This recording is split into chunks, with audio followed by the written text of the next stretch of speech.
see it too. They will all be here for you on Comics TV, Comics TV, Comics TV,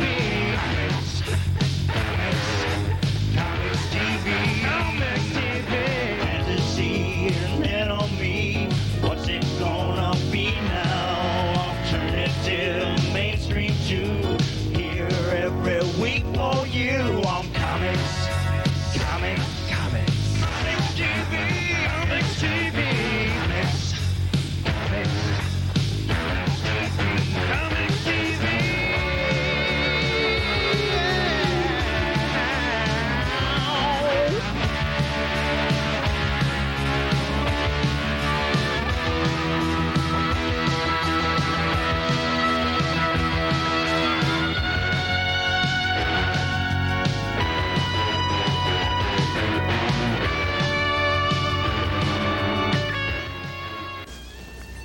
Hi and welcome to Comics TV. We're your weekly guide to the comic book universe. I'm Mike Rizzo. And I'm Steve Przybyla. Each and every week we bring you the new, hottest, and up-to-date books out in the market. All right. That's right. He's always right. I'm never right.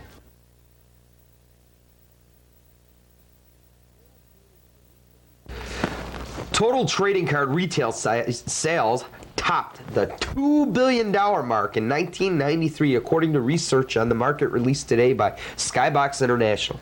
The research indicates that while the overall market for trading cards has been steadily held since 1992, individual market segments have changed significantly. The fastest growing segment was basketball cards, from a percentage of 45% in $1 to $125 million level, followed closely by trading cards based on comic characters, which non-sports figures followed third.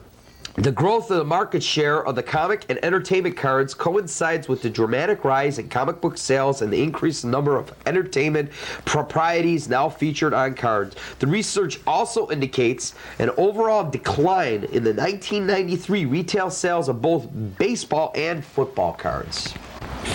Okay, a rather important story we neglected to air last week was the closing of Innovation Comics on December 31st, 1993. Innovation published popular books such as the Anne Rice Vampire Lestat series, Mac Bolan and the Executioners, and Lost in Space. Editor-in-Chief George Broderick Jr. told Comics Buyer's Guide, "I'd have to be a real idiot to say it was a surprise. Over the last 3 or 4 months, I had been discouraged from licensing new titles or projects, and activities involving additional costs were postponed until 1994. Several books may come in the next few months, as they were already at the printer. Let's see, what the hell is that? Including Interview with the Vampire number 11 and 12, Lost in Space number 18, and a Pale Horse number 5. It's been 25 years since anyone put a comic book art of Batman on the trading card. In fact, no one has ever dedicated a whole series of trading cards to this timeless comic book character. On April 6, 1994, Skybox will release Batman Saga of the Dark Knight trading cards. The series follows Batman's incarnations as the Dark Knight and Batman Year 1, 1986, all the way through the storyline of Night Quest in 1994. Only 13,333 individually sealed and numbered 20-box cases of Batman cards will be produced. The display boxes showcasing original art by Dave Dorman are individually numbered too. In fact, they're the first ever Spectra-etched collectible display boxes. Hot DC comic artists like Tom Grummett, Jim Aparo, Barry Kingston, Kyle Baker, John Bolton, Graham Nolan, and Batman Shadow back cover artist Brian Stelfreezy are still producing the artwork for this powerful 100 card set. 5 limited edition bonus cards are hand-painted portraits of the Dark Knight, Spectra-etched and randomly inserted in 8-card packs. Skybox has gotten a bit carried away with unreleasing the new Sky Disc technology for Batman Saga of the Dark Knight cards with Sky Disc. The image can be seen from all sides, including back and on the sides. If you lay the card down and turn it and just add some light, wham, the image actually stands up. Wow. Jeffrey Talbot, president and CEO of Classics International Entertainment Incorporated, announced January 11th that the company has entered into a letter of intent to acquire Moondogs Incorporated, a chain of 5 comic book stores located throughout the Chicago area. Classics International Entertainment is the parent of Dream Factory Inc., a chain of comic book stores, and First Publishing Inc., publisher of Classics Illustrated graphic novels.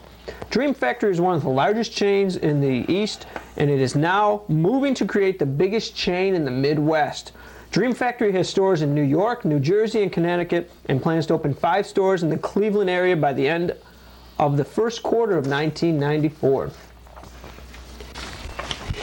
In an effort to increase awareness of its 90-card series of the Sandman trading cards, Skybox has used a new production technology to create a limited number of original Endless Gallery portrait cards framed and etched in silver foil and stamped prototype on the back.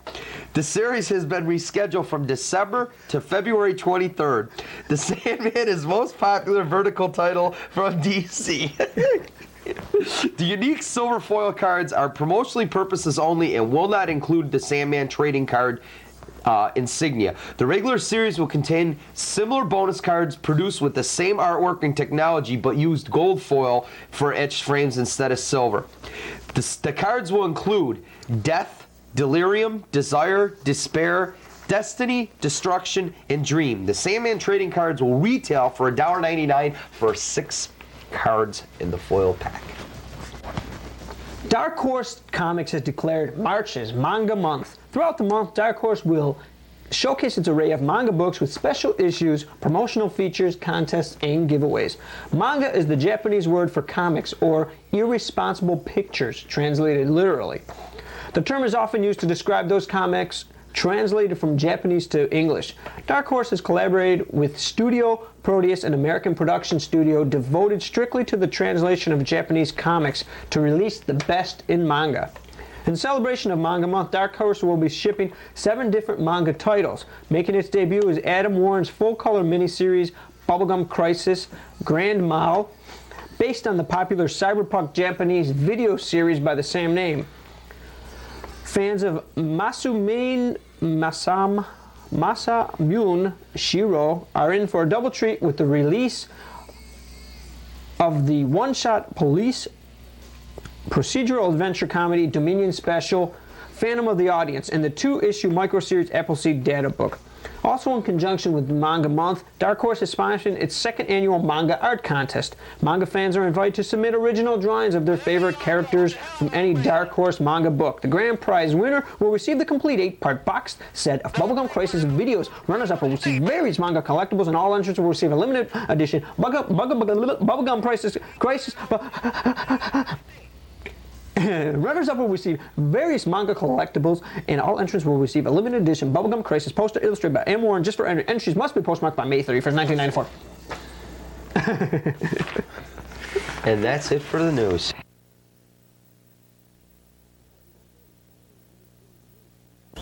Okay, starting my mainstream review this week, I have X #1 by Dark Horse Comics.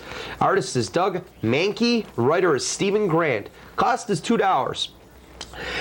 The outline on this one is the first solo adventure of X, the so-called serial killer vigilante.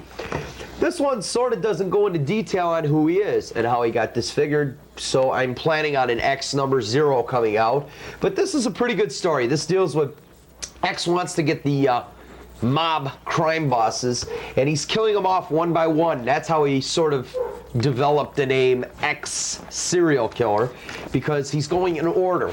And what he's doing is he's paying little visits to them. He's drawing red X's on the windshield of their car, or they'll find a picture and they'll at one time it'll have a slash, and they'll turn around and come back 5 minutes later. The other slash will come through. This was pretty good. The story in this one was good. The dialogue in this one was good. The interest level was very good. It kept your interest level up. Action level in this is excellent. The realism in this is good because you don't know about vigilantes out there. Who knows? Target audience in this would be Dark Horse readers. And I would specify that because Marvel's got so many of their own characters like X. It'd probably be Dark Horse. Humor, well, Yes and no. It's got some humor in it, as in what he does to the bad guys, but other than that, really none. The color in this is absolutely excellent. This is a fabulous colored book. We're getting a talk by Cujo upstairs. The overall grade on this one, I'm giving a very good, because I really liked X when he had his own little mini series there for a while that they were selling the books for $1. This one is a little more pricey at $2, but hey, I give it a definite good rating there.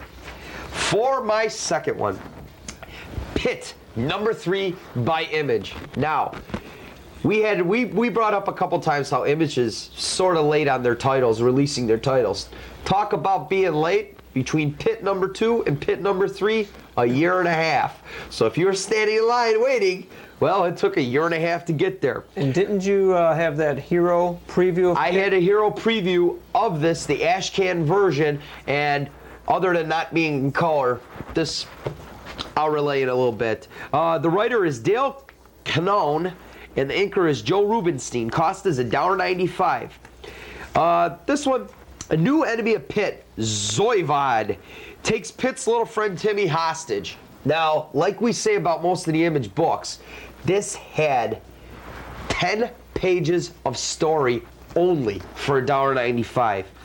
I'm very disappointed in that. The storyline is good, but very short. The dialogue was good. The interest level was good. It kept your interest up very well. The action level was good. Realism, none whatsoever. Target audience on this, I think only Pit fans would buy this. I don't think anybody, even an Image fan, would go and buy it because it's really not worth it. Humor, there's really none. The color is really excellent. I like the way they sort of portray blood, because it's pink, or like in this one, green. This one picks off where Pit 2 left off, where Timmy was getting attacked by 2 of these space creatures. Well, now one of these space creatures happened to break out, as you can see down on the bottom, break out and turn into another creature. The storyline of this, like I said, was very good, but it's very short. Me and Mike get into that every week about only the 10 pages of story. I think they really waited too long for this to come out. They might have lost a lot of readers waiting a year and a half for this to come out. And when this one came out, a lot of the Pit readers, I would say I am very disappointed. I expected more of it. The Pit ashcan that I received in Hero, there was only 3 pages that was not in here, or not in the ashcan that are in here. So it really was not worth it. I'm giving it a good rating for the artwork and the color. That's the only reason I'm giving it a good rating. So think twice. But there you go. Pit ashcans.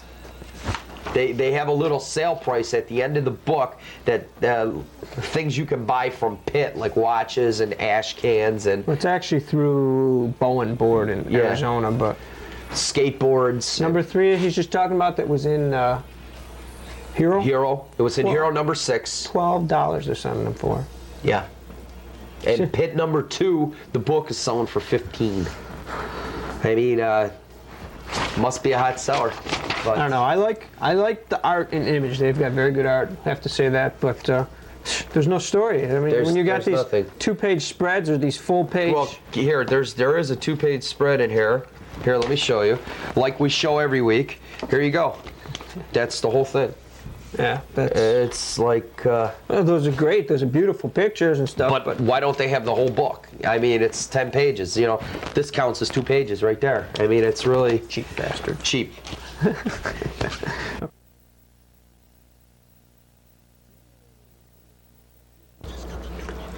The Independent Small Press Review. Hothead Paisan, Homicidal Lesbian Terrorist #10 from Giant Ass Publishing. Diane DiMassa is the creator on this book.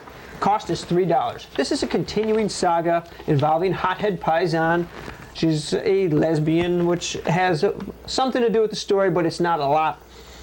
And her little fat cat, Chicken. This story has her chasing down 3 men who were on trial for rape, but they were acquitted. So she tracks them down, and yes, you'll find out what happens if you read this story. She tracks them down, and she does nasty things to them. The story is very good. Dialogue is good. Art is very good. Art's good. It's not very good. Interest level, action, realism, humor, they're all good. It's a black and white book, 17 pages. It's definitely for adults, probably alternative comic readers. It's not bad, it's funny, it's got simple art, simple storytelling, and it's a good grade. Think about it. Den Saga, Falling Angels. This is issue 3 from Fantagora Press. Richard Corbin is the creator on this, does the art, the writing, everything. It's $4.95. Den Saga is a futuristic tale revolving around Den, who is a man who slips through a time portal that was created by his uncle. In this world, Skinny Daniel from Earth turns into a muscle-bound warrior, and there's a long, long tale involving this. This is only issue 3. There's at least 6 other issues that precede this, and this one came out near the end of '93, and there's one supposed to be one coming out soon. The story, dialogue, interest level, action, realism, and color are excellent. This is a fantastic book. It's definitely geared towards adults. There's nudity, there's violence, there's swearing. The violence is very graphic. It's for science fiction readers, adventure readers. The art is excellent. Overall, this graphic novel is a cut above the rest. Richard Corbin airbrushes and uses computer-generated graphics to create this fantastic book. And if this looks familiar to you, it could be because you might have seen something similar. He might have had some of the Den Saga parts in heavy metal, because he has done some sporadic work in heavy metal. This is the adult comic for adults.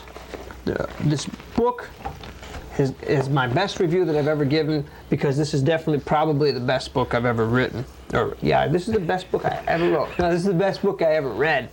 And just looking at some of the images in here are amazing. In the back, there's like a 6 or 8 page story that was written by Clark Ashton Smith that Corbin translated, made into a little graphic story, and it's a very good book.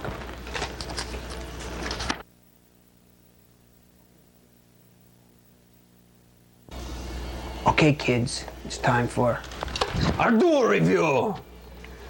This week, I begin with Love and Rockets, number 43 from Fantagraphics. The artist is Jamie and Gilbert Hernandez. They are also the writers and the inkers. They do this entire black and white book. It's $2.95 in magazine format. There's 6 separate stories within this issue. Love Story is the first. It's a flashback through time of a young woman, her sister, her mother, and their friend. And that's probably the best story of the whole book. Second time I've read Love and Rockets, and I like it a little better this time, but I'm still not thrilled to death. I can't see myself going out every month and buying it. Although maybe I could, because it's got a weird feel to it that you could actually read it even if you don't like it. It's kind of weird. The story's good, dialogue good, interest level good, action level good, realism good. Target audience who would like this? Gotta be men. It's written by men. It's written like, I don't know, it just seems like it'd be written for men. Alternative comic readers. Black and white. It takes a few issues to understand it, but I think you can grow to like it. Overall, I give it a good grade. This is what I think of that book. Bang! Yeah, you wish. I did not like this book. Anybody who spends $2.95 for this book is crazy. It's stupid. It's one-sided. They degrade everybody in here. Like Mike said, the only ones who would like this are probably perverted men, because the way they draw the women up. You don't like it? The way they draw the women up, they draw them very, very cartoon-like. You know, small butts, large other areas, and it's just, I thought it was a waste of money. I really did. I don't know why Michael would even follow this, but you know Michael's tastes, so I'm going with the Beavis and Butthead comic book. Scraping the jaw, scraping the jaw. This one is by Marvel Comics. It's #1. It sells for $1.95. And I'll comment on that in a minute. This one deals with Beavis and Butthead go to the dentist because they ate a candy bar and it's all stuck in Butthead's teeth. And this one has everybody in it. Anderson, Diary, what's his name? Stewart. This was stupid. Plain and simple, I'm going to be to the point. It was stupid. People sit there and mock the show out when it's on. Well, they can mock this out too. Even more. This is, yeah, even more. This is the exact same spin-off as the television show on MTV. I don't think it was worth $1.95. It's got stupid puns. The people who would read this are probably morons and idiots that like MTV's Beavis and Butthead. Listen to me and Mike, we both read it, but I would not recommend this one. It's a bad experience for children. It's bad influence because kids have a tendency to reading stuff and doing it. I did not like this one. That's just my personal opinion. Well, I have to agree with Steve on one thing. Kids have a tendency to read things and do it. I know I used to read the Drano labeling and then drink it, but anyways, no, this book is bad. I give it a poor all the way around. A realism, it's not supposed to be real because it's a comic book, so I mean you can't even say that. Beavis and Butthead fans, would they like it? I don't know. You get sick of reading and ha ha ha through the whole book. You got to read that. You got to read that instead of just hearing it like on TV, which is kind of funny. You got to read it, which is stupid. It's not for the kids, like Steve said. No. Forget it. Yep. See ya. Wouldn't want to be ya. Wouldn't want to be ya. And don't play with guns, kids. They're bad for your health. As you notice, we didn't shoot each other. Yes. Yet.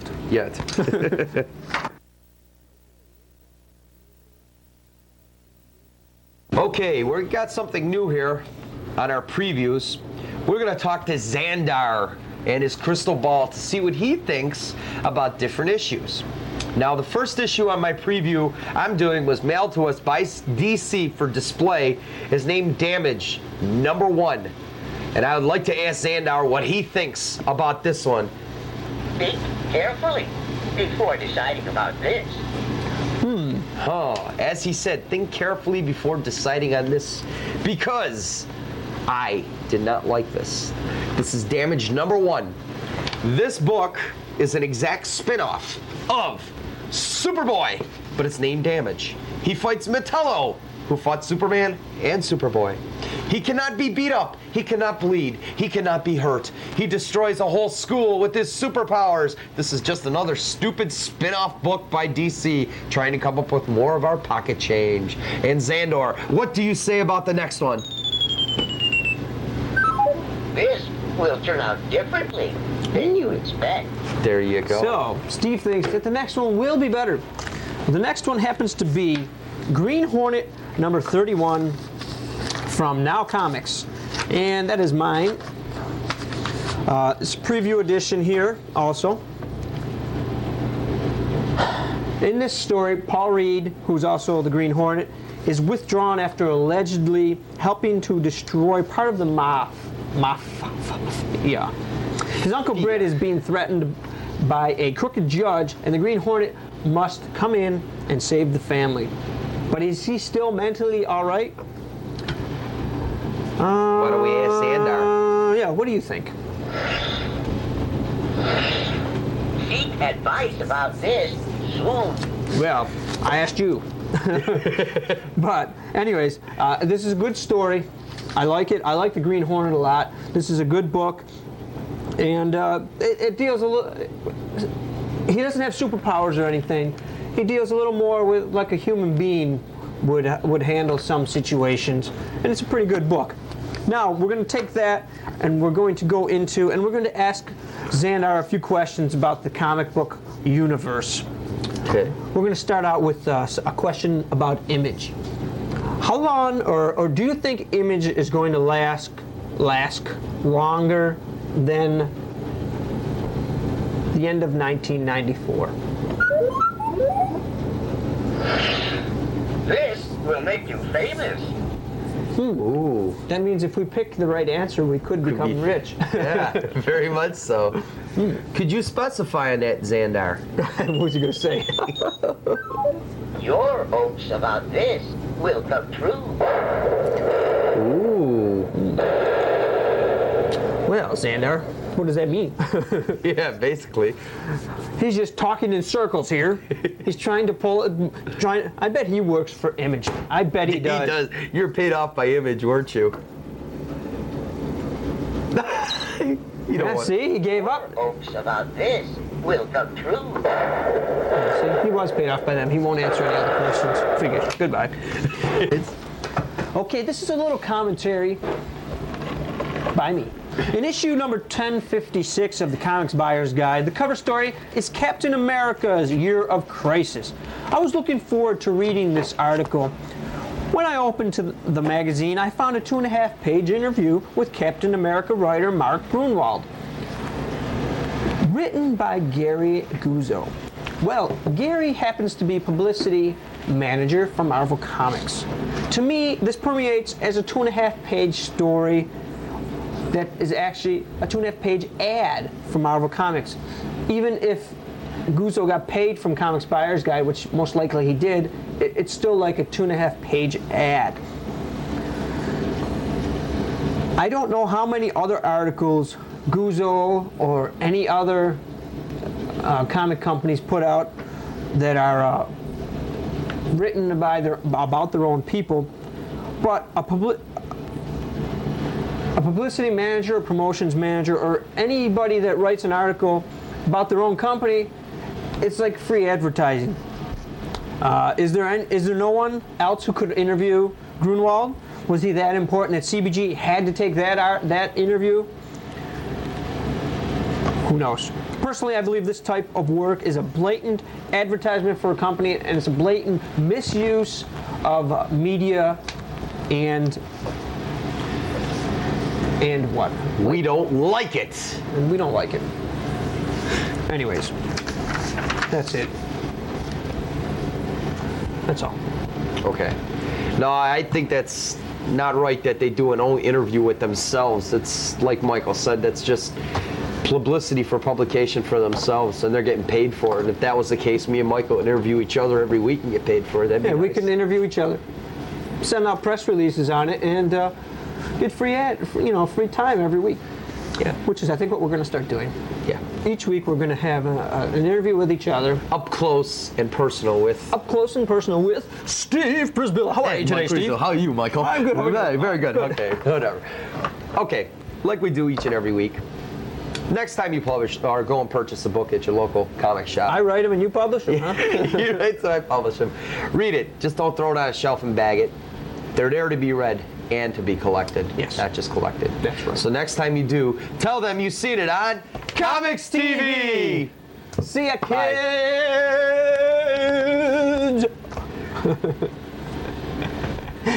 Bellevue's definitely going to lock you up yet.